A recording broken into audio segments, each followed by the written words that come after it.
As you guys heard, Terrell is amazing. We're going to get to some of the behind the scenes of his story. He's the creative mind and primary designer behind DJ Khaled. He's worked with Khaled since day one. And so anything you've seen Khaled in, that's him, not only just his style, the styling of it, but the design as well. Hey, Wodie's World. Good to see you. Hey, Jeremy. Hey, Kaiwan. Hey, everybody. So, brother, come into the room. Let's bring you into the room. Request, because there's a lot of people in here, so I can't see you, brother. Terrell, where you at?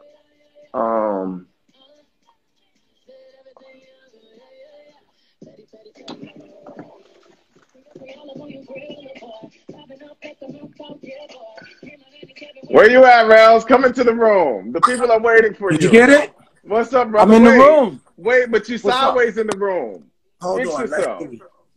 Are we right? We right. Rocking and rolling. We right now. What's up, brother? I'm so excited to be here. Oh my gosh, I'm so excited to have you. Just so you guys know, Terrell he's humble. I wouldn't say necessarily shy, but this isn't really his type of thing. So I consider it an honor that you're coming up here and sharing with the people. He's not one for the spotlight in that way, although he is Hollywood stylist and he keeps everybody super fly, and he's always super fly. He's not one to really, kind of parade and tell his story like this. So I appreciate you for supporting me and coming on and sharing your story, because I know it's going to bless the people. There's a lot of work. I don't know. I mean, I love you for doing it. It's a lot of work. It's a lot of work. It's a lot of work. It is. It is. Thank you. But thank you for coming on. And Terrell came on early. So for those of you who haven't been tuning in, Creative Genius Report, we've been doing this office hour for 8 weeks now. So since quarantine, every Monday through Friday at 2 o'clock, I'm just interviewing different pop culture creatives. And Terrell was one of my first guests early on when I was just like, oh, I don't know what I'm doing. And we just kind of talked about Corona or whatever. But I was like, oh, now we're getting a little bit of burn. The people are coming up here. And I really wanted Terrell to share his story, because his story is so inspiring and he's so inspiring. So I really wanted to have him back. So thank you for doubling back to me so we could have a real moment. So, yes. Okay, so let's start at the top. Hey, and let's start at the top. So we exactly. So tell me, let's talk to the people about how you got started in fashion. We know where you are now, and we'll kind of, lay that out for the people as well. But tell us how you got started in fashion. What was your first, styling gig or fashion, gig? I was kind of toying around with that this morning, trying to figure out, because I think, and like Bevy actually mentioned, I'm born and raised in Harlem. So by the grace of God, I didn't have to leave my neighborhood to discover or seek or be introduced to fashion. One, I think I was born with it, but two, I was in a community full of other amazing, fashionable, I guess like hood icons. So I didn't have to go far. The first story that I remember was actually meeting an artist who actually wound up signing to Uptown Records, who was so gracious to me as a kid, and her name is Monifa. And yes, Monifa and I actually were we were taking the same train, and we shared some mutual friends, and I'm like a kid, and Mo is on the train, and we get off the train together at the legendary 103rd Street station. For anybody that knows East Harlem on the 6th line, 103rd, we got off. So we got off the train, it's pouring down rain, and Mo is there, and I'm there. I don't remember who had the umbrella. I think I did, and she's like, oh, where you going? I'm like, I'm going to First Avenue. She's like, I'm going to First Avenue. So we share the umbrella. In that walk from Lexington to First Avenue, Mo shares with me that she just signed her record deal with what she said with Heavy D, and she's ready to go, and she's like, I'm gonna be an artist. So in my mind, I'm like, oh, okay, yeah, all right. Me being the young Terrell, probably share of what if I even it was at that point. And Mo was the first person to point me in the right direction and actually have me assist her stylist at the time, Connie Johnson. Thank you, Connie. And that was the beginning of what never really ended for me. Got you. So wait, that was your first time even thinking about styling? I think I'd heard about it. I think I definitely known cynics at that time, known of her work, and so You went out real quick. that was You back? so that was fun. Are you there? Are you Yeah, fine? yeah, I'm here. I'm here. I'm here. We're good. That We good. my time when my real and I think I did. Obviously, it was a blessing. I didn't know, but I was sort of kind of directed in that direction, and then came a friend that I'd grown up with, who was the most beautiful and fly girl I'd ever known, and we met, and she saw me in like an elevator going to visit a friend of mine that lived in her building, and my friend was like, "Oh, you know, so, her name was Michelle. Thank you, Michelle. Michelle wants to meet you. She wants you to come to her house." Michelle was actually a stylist. She was naturally fly, but she was already a stylist, and she was like the stylist for Mary J. Blige, and she was absolutely amazing. And Michelle invited me to work alongside with her and to assist her, and that's when the magic actually started to happen. Ah, okay, got you. So wait, were you always just fly though? Like, is that why even Monifa was like, "Yo, I see your style." Like, you know what I'm saying? Yeah, my mom and my dad and my aunt, they always kept me fly. So Dapper Dan wasn't new to me because Dap would do our Easter clothes growing up. So that wasn't like new to me. I've had Dapper Dan. I don't know. I was 5 years old when I had probably my first Dapper Dan outfit done. Stop it. On 125th Street. So I always was very, and I'm a twin, and obviously I just always felt a deeper connection to fashion and to style, and which probably my mother at some point was probably like, why did I even get myself into this? Pockets dry. It all worked out. It all worked out. Okay, Yeah. so then you were assisting Michelle with Mary J. Blige. So how were your assistant years? Like, how would you kind of sum that up? Interesting. Okay. For a person like me who actually didn't even know what this really was and how this really went, it was great because we were just having fun. Mm-hmm. When I say, I mean interesting in a great way, because we were and we were living and being taught and teaching each other the ropes and the rules to the game. Gotcha. And playing the game by our own rules. There wasn't like a set. I hadn't seen like a set or any set guidelines on how to actually do this. I came in the game playing by my own rules, and with the people who supported me, like Monifa and like Michelle, and then I'd obviously go on to develop and do my own thing, and which took me a little bit out of styling and shifted me into PR, into public relations, which was a whole different world. Okay, so let's talk about that. Like, so you and Bevy even mentioned that. So you were in PR at Iceberg. So how did you transition there? And then what do you think were the things that you took away? Because it seems like you've done, okay, so you were styling, you were assisted, then you were in PR. So there are different levels of and areas. So many different.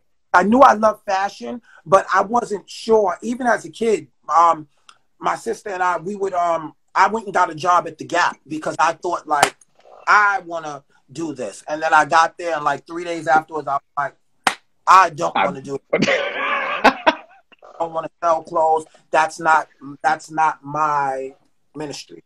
But I knew it was still someplace in the fashion realm. Iceberg. I got the job from Iceberg. In those days, you read a paper, DNR, WWD. My friend Michelle would encourage me, you should get this paper. You should get this paper. You should read. They always have these jobs. One time I read it. It was great. I went and interviewed for a job. And by the time I got back home, I had back then, an answering machine. I had a message on my answering machine saying, I want you to come back in tomorrow. And I'd gone back in, and it kind of just really took off from there. I didn't start there in PR. I started there as a fit model for them. So at the interview, I was, because whatever I wore to the interview then, they wanted to know if I was willing to try on some clothes. And I was like, at the job interview? Like, what? What kind of interview is this? And I tried on the clothes. And when I tried on the clothes, they gave it to me as an outfit, which in pure Terrell form, I didn't like it.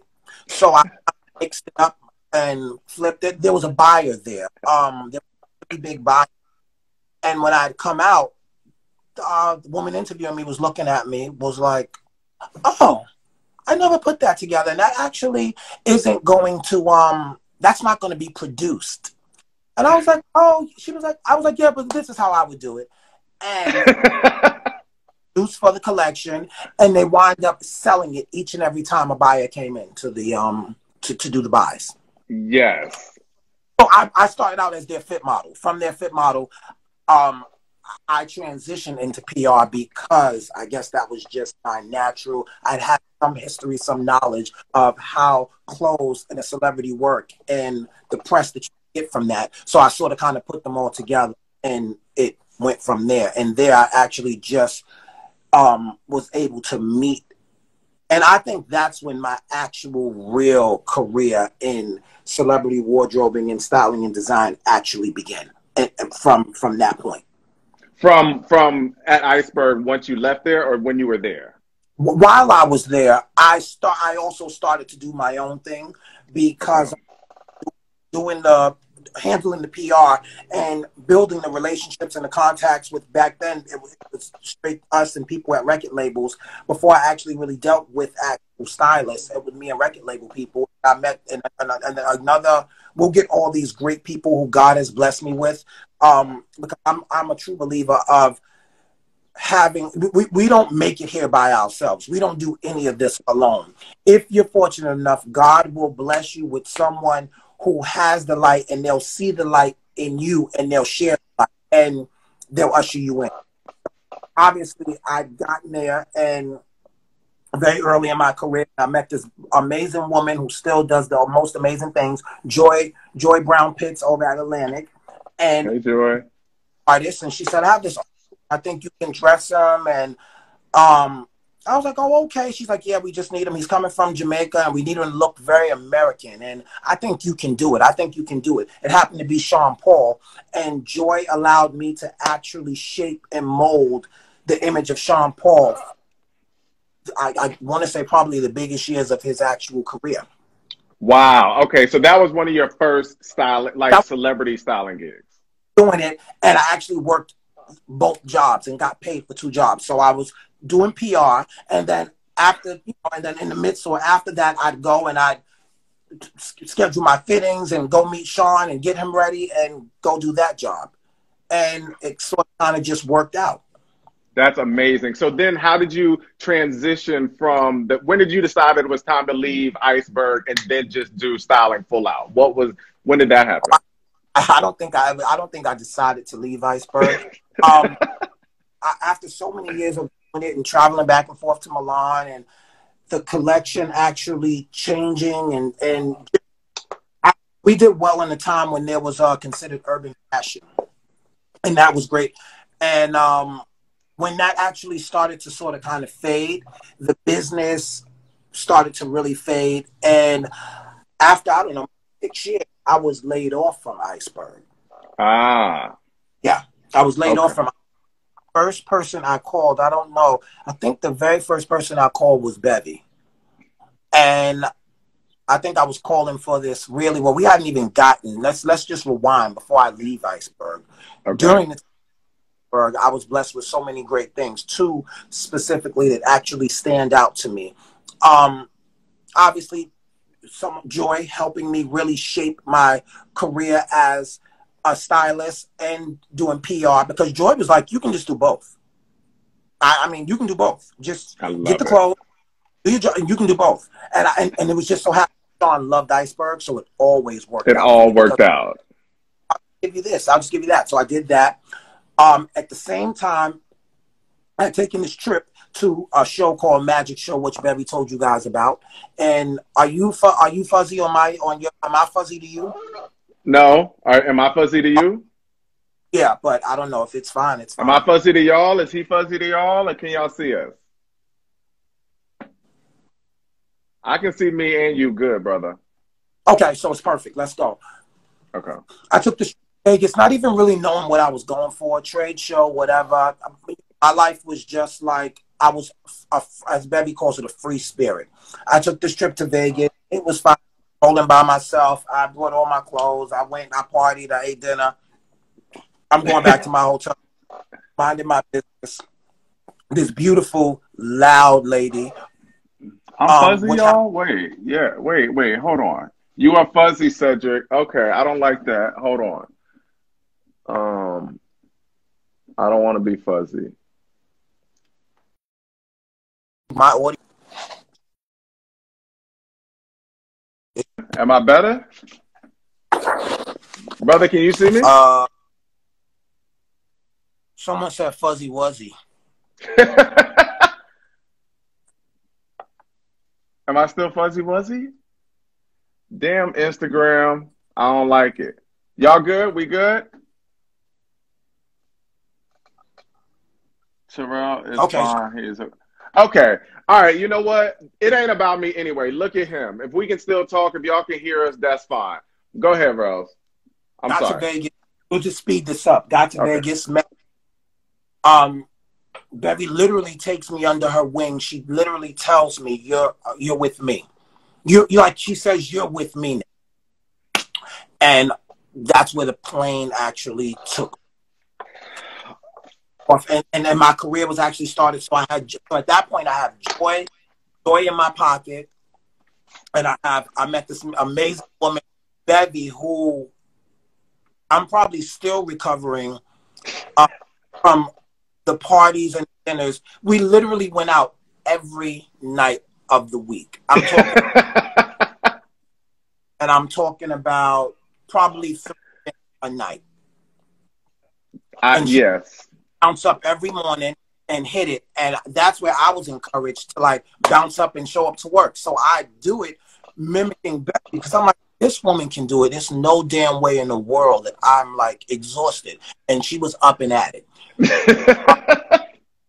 So so just sitting in Iceberg and being there for those amount of years helped me and introduced me to a journey that I'm sort of kind of still living right now. That's amazing. So let's speak about, because you had the Joys and the Bevies, let's talk about the importance of these relationships that you had. It seems like even with Monifa, like, so Monifa, you saw Monifa in the street, you met Michelle, all these things seem like they're just kind of, these relationships are coming to you and leading the way for you. So speak to the importance of the relationships that you have that have allowed you your success now.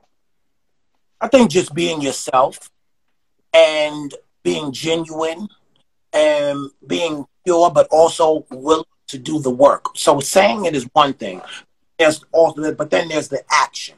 So the action, so I didn't come into this seeking money.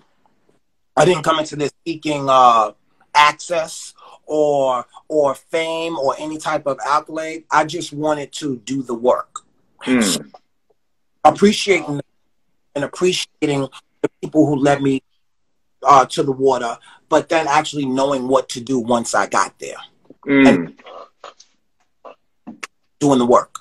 Doing the work. Absolutely. So, all right. So you're not seeking the fame, you're not seeking the money, but at this point, yes, you have worked with a lot of amazing stylists. I mean, a lot of amazing talent at this point. So how did you get to, like, I know Fat Joe's one of your clients as well. How did that happen? How did you get there? Fat Joe's one of your clients, your long-running clients. It was like one of my, probably like one of the best stories and introductions in my actual whole career. Okay. Because Joe, I was led to Joe via Joe's wife, which is my sister, and I think she's there. Hey, sis. So I met her one day just to shop randomly, still through Michelle, just to shop. Hey, we had a good time, and she was like, kind of like a ghost. She like appear 1 minute and then appear the next minute. So I met her one day, didn't really know anything about her. I didn't even know. I don't think I knew. I didn't know Joe was her husband. Met, and she was like, "Oh, let's go shopping." She's fast. She wants to shop, and then she's like, "Got to get back to Jersey. Nice to meet you."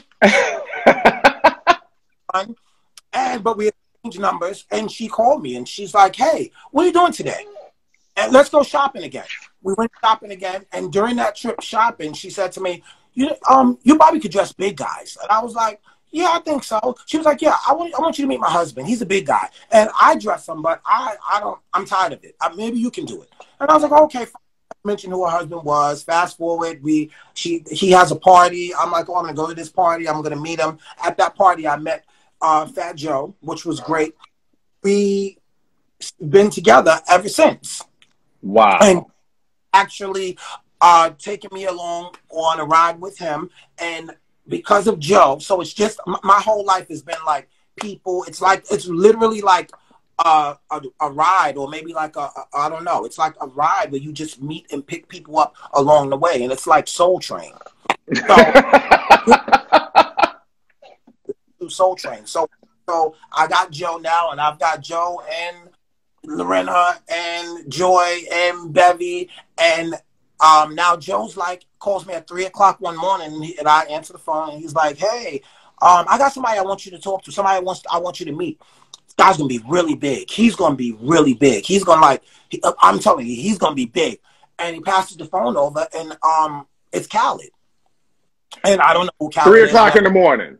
Like 3 o'clock in the morning, they're in the studio, and Khaled gets on the phone with the same Khaled energy that he has today, and he's like, "Yo, my brother, I love the way you dress, Joe, and I love the stuff you make for him, and I love what you do, and you're gonna dress me one day. You're gonna dress me one day. You're definitely gonna dress me one day." And I'm like, okay. And so I hang up, like, whatever that was, cool. And then Khaled calls, and Khaled's like, before he actually puts out an album, before anything, he's just a big radio personality and DJ in Miami. And he hadn't even put out an album yet. This is an album. Hadn't put out an album. But when he did get his first record deal, I was probably one of the first calls he made, and he actually introduced me as his stylist. I think I might have only met him once. And he actually said to me, "Yeah, we're gonna go. I'm gonna do it. I'm gonna make it really big, and you're gonna dress me. You're gonna be my stylist. You're gonna be my designer, all that stuff." And so here we are, 11 albums in. 11 albums in, and he made good on everything he said to you. 11 albums in, and I don't know, maybe 17 years now. October will be like 17 years. Wow.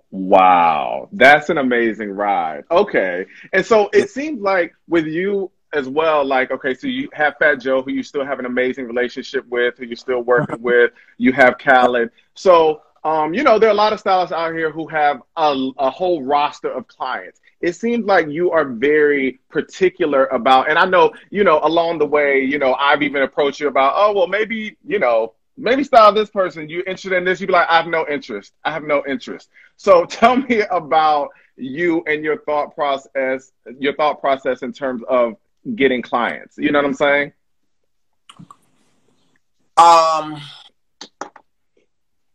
So I guess it happened so organically for me at the very beginning of my career that was one thing. That was one gift that I had gotten that I wasn't willing to sacrifice. So I wasn't interested in. It was very short in my career that I realized I wasn't interested in like being a client collector. I was more interested in a connection, opposed to a collection of clients. I wanted more of a connection with the people that I did work with. Yeah. Major key. Yeah. That's me. And so, yeah, I can be Terrell, no thank you, Jones.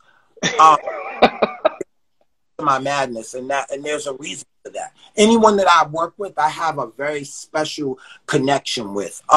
We understand each other, we respect each other, we grow together, we teach each other, and I sort of I like that. I like that space. I like that space. Yes, that dynamic. So you mentioned respect, which, I mean, you carry yourself, you hold yourself with a lot of respect. You treat everyone with respect. Tell me about how that relates to your client relationships. It seems like they respect you, you respect them. How do you demand respect? You demand respect from your clients without being fired, without rubbing them the wrong way. It's a fine line. Leading with respect. So when I meet them or when we work together, I'm Terrell, their friend, Terrell, their brother, but most importantly, I'm Terrell, who's here to be of service and have a job to do. So not dropping the ball and not getting too comfortable, and also always leading with respect. So work first and then family later. Person, friendship later. Keeping it, it's keeping that fine balance. But as long as you respect and you respect them and you respect your job and you respect your client and you respect their space and energy, it sort of kind of is a two-way street and it just balances out. Yes, absolutely. Absolutely. So even with that, so, there's a lot of, our community is a community of creatives, up and coming creatives, as well as established creatives. A question that we get a lot of the times is about kind of respecting the check, respecting the rate. How did you, in your, early on, well, tell me this, early on in your career, did you have any instances where, you had to fight or you were burned financially and you had to kind of take on new processes? And, just kind of tell me about your early days of really getting to a place where your rate was respected. Early on, I think there might have been plans on burning me, or I think that at some point, that was a very, very short time in my career where I wasn't confident financially. One being because I chose not to get in bed with just anyone. Again, I got with people that I connected with. I got with people that actually respect my craft and my gift and my talent. I got with people that I trust and respected as well. So payment was never a problem because they knew that I was going to provide a service that they would actually be able to be very comfortable with and appreciate. So that wasn't for me, but I think most people can actually dodge.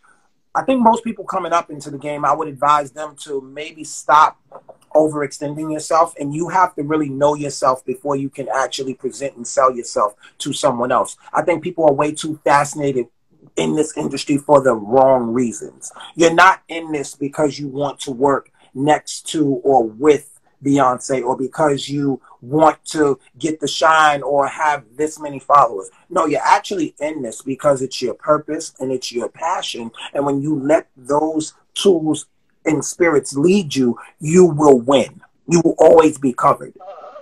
Ooh, always be covered. That's a word. Let it breathe. Yeah.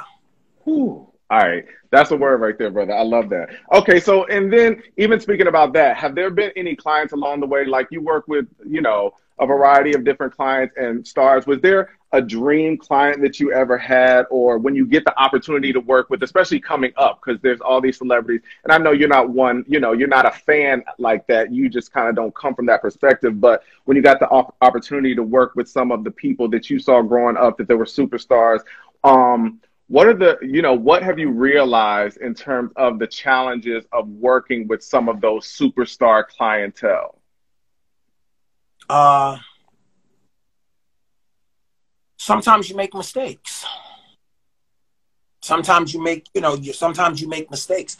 Again, it's perception. I think of you. I like what I think you portray. So I want to get involved with you and take you on as a client or work with you, and then I actually get that opportunity or that experience, and it isn't what I thought it was going to be, or it isn't what I thought it should be, then I say peace out. How do you get? It's being okay with saying goodbye because you know your value, you know your worth, you know your limit. So you're going to meet people who want to actually literally want blood from you. You're going to have clients in the industry where it's just never enough. More hours, more outfits, more sneakers, more accessories, more videos. And it will wear on you. So at that point, that's when I learned this industry has taught me to listen to my soul. So when it doesn't, when it no longer feels right to me, when I'm no longer able to go to sleep at night and dream of what I like to dream of, and they're starting to shift into more of the nightmare, or I'm losing sleep over it, that means it's time for me to part ways. And so I'm at that point, but I've already gained clarity, so I'm okay with parting ways. I'm okay with saying bye. Ooh. So how do you get but even in some of those early times, did you ever have to resign from clients? And if so, like, how was that? Because again, you're coming up, you're fresh, and you're getting these clients. And so you perceivably want to hold on to clients, but you're like, oh, I'm deuces. Like, how do you get the courage to do that? Like, even early on, how did you get the courage? Before now, when you have all these clients and you're good, how did you get the courage to do that early on? Trust in the process. So it's like getting the courage to stop eating. It's like if you eat something that is really bad for your stomach, or it constantly gives you indigestion, or you don't digest it right, or it breaks you out. You know that. So, you know, if I'm with someone and I'm working for them, and every time it's a bad experience, every time it's failure payment, or this person just doesn't like anything, you have to be okay with understanding we're not all meant to be together. I'm not the stylist for you. Maybe there's so-and-so who's absolutely perfect and amazing for you. You guys are the perfect fit. You're cut from the same cloth. You have that, you share that energy of maybe incompletion.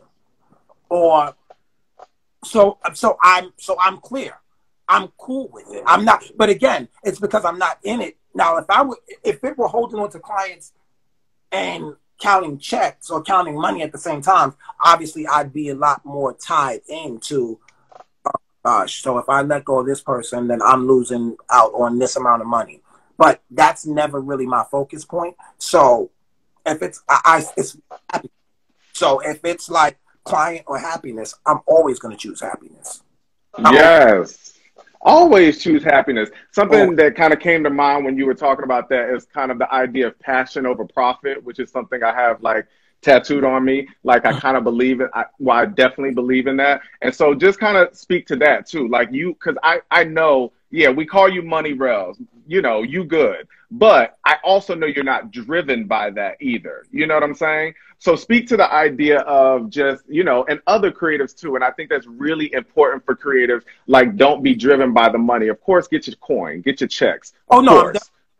I'm getting paid. I mean, you definitely want, I'm not encouraging anyone to, I'm not saying I don't like money. You heard the wrong message. I love money. I actually love it.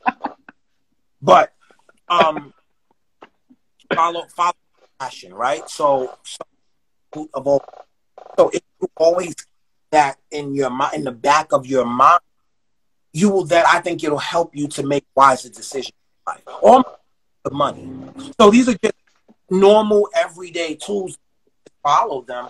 They'll sort of kind of help keep you in the right direction, and it'll also help you get the good money. It pushes you. It closes the door on bad opportunities, and it pushes you to, the longevity. It pushes you to the appreciation. It pushes you so you can be compensated in several other ways outside of the money part. Ooh, yes, yes. Speak about let's talk about worth really quick, and even just knowing your worth, because I think that's something with you as well. Like you walk into these spaces and these opportunities knowing your worth, and you said something earlier in our conversation about people knowing who they are. You know what I'm saying? Along the way. So speak about the importance of knowing your worth in this industry. I think before you actually dive into, I would say, any industry, you should actually have done some type of self-help where you actually, okay, so you're going into places, so you're going to enter a place where it's tons of challenges. But if you know if you do the work within first and actually know yourself and and who you are and have backbone in it, and obviously bring to the table, if you know that, like it's a lot easier for other people to actually know, understand, and respect that stuff. But it starts with the you. Because if you don't know it, no one else is going to know it. So it's up to you. You have to lead with confidence. You have to lead with knowing yourself. It'll help along the whole journey. Wow. I love that. Okay. Let's talk about your inspirations. How do you find your inspiration? I mean, I think my inspirations, well, some of them I'm blessed to get inspirations in my dreams. That's why it's important for me to live a clean life and to go to bed burden-free every night. That's extremely important. No matter what's going on in my life, I have to release that and go to bed with a clean heart and a clean spirit so that I can actually get the gift of dreams, blessings through my dreams. So that's one way I have been inspired my whole life, pretty much. Another way is taking advantage of my culture and taking advantage of where I'm from. I'm from New York City. So in New York City, we walked a lot. Although I have a car and I drive, I like to get out with the people. I like to get on the subway. I like to people watch. I like to just be amongst people because when you're amongst people, you're amongst all different types of culture, all different types of style. Everyone does things their own way. And so I sort of kind of just zone in on that. And from there, I just get a world of inspiration. Ooh, I love that. I love that. I want to get to some questions. We got like 13 minutes left, so I want to get to some of the other people's questions. While I'm looking for questions, I want to ask you a question. Who is someone who has great style, in your opinion, male or female, generally, that you don't work with? Jennifer Lopez. Jennifer Lopez. What is it about her style that you like? She owns it. Ooh, the importance of owning it. You know what? That's something about you, too. You own, you always come in dripping, but it's never in a braggadocious way, but you always own it. So give me a little soundbite on owning it, too. Do that. Oh, my goodness. I mean,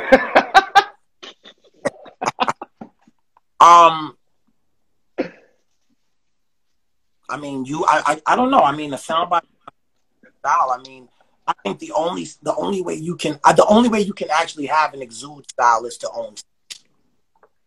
Ooh. Yeah. Yes. I love that. Dress one person. This is a question from Mother. Dress one person, alive or dead. Who would it be? Michael Jackson. Come on, Michael Jackson. I love that. What would you put Michael in? Huh? I said, what would you put Michael in? Oh, my gosh. He might be in a hoodie and some Timbs and, Michael Jackson. I can do whatever I want. I love that. Okay, so tell me, what's one of the most difficult parts of your job? Again, you're with Khaled all the time, who's all over the place and doing so much. And your process is a little different. Actually, let me go there. So let me kind of back up on that question. Your process is different than a lot of other stylists because, a lot of stylists are pulling clothes, they're, et cetera. You are actually, I want to be clear with the people. My brother's actually designing these pieces and getting these pieces made. So speak to us about your process in terms of styling. Okay, so my process is a little bit different, but very interesting. And so I have this goal. Obviously, I work with a bigger body type, with the majority of my a bigger body type. So I go in with one goal. The goal is to make them look just like you and I. The magic to that is being able to find the formula that works for their body type. So colors, what prints work, what prints don't work, taking them, whether I'm buying them from a designer, whether I'm actually going and sourcing fabrics and creating them, taking it and making sure that it actually looks as if it was always made like that. There was no work done to it. It doesn't look like it's a job of alterations. It doesn't look like, it's something that was done in the chop shop. It's, if it's the size large Gucci sweater that just so happens to fit a 3XL person, and it just works. Yes, I like that. What'd you say? What was the last part? Like that. But I think that's the challenge. The challenge is staying relevant and still trying to set trends or be of trend in a world of stuff that doesn't exist for my guys and their sizes. Got you. So you're able to create that world for them, which is I create that world for them. If I create that world for them. oh, brilliant. I love it, brother. Which brings me to my next thing, which is like next up for you. So again, I know Terrell very well. Terrell's always coming in dripping, but a lot of the pieces he's making himself. So go to his Instagram after this if you don't follow him, and just like all the way down, because you're gonna love everything. But a lot of these pieces he's making, and so that let's talk about that, like your designs. Are we getting to that? Do we get a collection? You know, I'm always asking him, brother, can I get a piece? Can I get something? I still don't have anything, by the way, but we're getting close to that. The pandemic is actually, I guess it's helped and hindered at the same time. It helped me because I've been able to sit down and research and work with a nice small creative group of people where I'm actually. So yes, I'm working on a collection. I don't know when. Just yet, but I'm working on it. We actually have a lot of it rolling right now. Like we just went over colors for the season 2021. So let's see. okay, let's see. I'm excited about that. Okay, cool. So tell me this: what is a well, you know what? No. Tell me, what was one of your favorite? You worked on a lot of music videos. You've worked on a lot of, you know, album covers, etc. What's one of your favorite visuals that you've been a part of creating? Oh shit. One of my favorite visuals that I've been a part. And that can be the experience or the actual look. Like it could just be like, oh, we had a great time on this set, or oh, I love that look. It stands out. What's one that comes to mind for you? There would probably be a few, but one of my most favorites is it's a Fat Joe video. It's a Terror Squad video, and it's called "Take You Home." Ooh. And that was when I got an opportunity to work with Remy to partner with her, and actually it was way back. So it was way back before people were doing Christian Louboutin, and Remy had on Louboutin boots, and had on. I mean, so it was that. I think it was that time when you were actually able to just like push the envelope and try different. That was probably one of my favorites.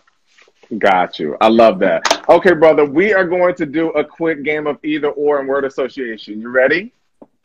Sure. Okay. Couture or streetwear? I'm gonna go with couture. Okay. Truth or dare? Truth. Red carpet or TV? TV. Personal style or styled? Style. Personal style or styled? Oh, personal style. Okay, I thought you said that. Obama or Oprah? Obama. Michael Jackson or Liberace, style-wise? Michael Jackson. Okay. Kehinde Wiley or Basquiat? Kehinde. Hillstones or Philippe Chow? Hillstones. I knew you were going to say that. Dover Street or Jeffries? Oh, I feel so bad for my friends. Dover Street. 90s or now? 90s. Compassion or tough love? Tough love. Early morning or late night? Early mornings. Call or text? Text. Early morning text, which I always get from you, by the way. Terrell is amazing, and he sends out amazing morning texts and scriptures and prayers, and he's always checking in on someone. I love you so much for that, brother. And I really think that's a big part of your success, too, because everyone wants to support Terrell because Terrell supports everyone. And, like, he's always thoughtful. In the midst of whatever he might have going on, he's always going to check on you, and it's always an early morning text. So I'm glad you answered it that way so I could segue into my appreciation for the early morning text that I get from you. And then now let's play word association. You ready? Sure. Harlem. Style. DJ Khaled. We the best. Creativity. Original. Passion. Purpose. Fashion. Icon. Style. Your own. Dapper Dan. Oh, gosh. Legend. Respect. Me. Vogue. Vogue. Ballroom. Mary J. Blige. Fly boots. Oh, I lost you. Expensive. Expensive. Oh, expensive. Luxury. Bevy Smith. Love. Love. We love you, mother. Okay, so we only got 3 minutes left. Rels, I want you to leave the people with either a quote to live by or the best piece of advice you've ever been given. The best piece of advice given or a quote to live by. Let's go for advice that I've been given. Never be afraid to live in your truth, because if you are living in your truth, people won't have to search to find you. You will obviously already be there. You'll be present. You're always present. Major key. I love it. Thank you, brother. That was good, right? It was fun. It's like the hot seat on Wendy, though. It's like the hot seat. Exactly. I love it. It happened so fast, though. And, I mean, there's so much more we could have talked about. I told you earlier, I was like, I know there's going to be things I didn't get to, but I hate when it cuts me off and I only got 3 minutes. So I like to package it nice. But this was good, and I think the people got something from it.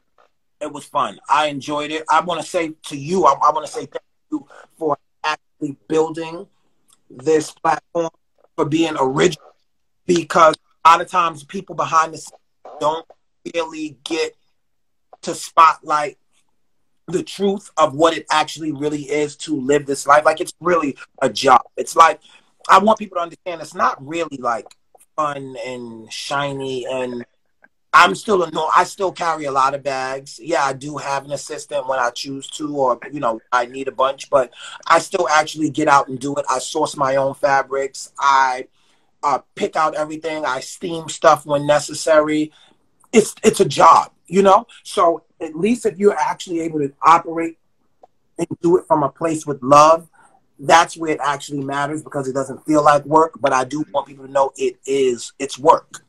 It just looks like a lot of fun, but it is work.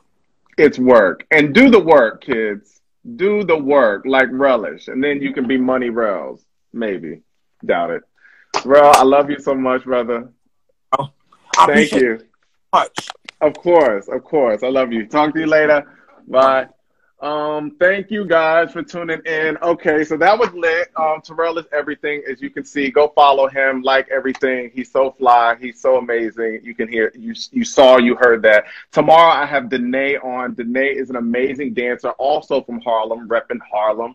And I'm so excited to have her on. She's one of Beyonce's dancer, and she's danced with everyone, but she's been on tour with Beyonce many, many, many times. You know her. And we love her, and her energy is lit. Oh, she's in the room. What's up, Danae? Lit. So tomorrow we have Danae on. I'm super excited about it. Thank you guys for supporting. And yeah, we're here every day at 2 o'clock, through this quarantine. But it's been a blessing, and I hope it's been a blessing to you guys. Hope you got something from it. And yeah, so I'm clocking out. Have an amazing day. I'll see y'all tomorrow. Danae, I'll see you tomorrow. I'm calling you later. All right, clocking out. Peace. Thank you, Terrell. Bye, guys.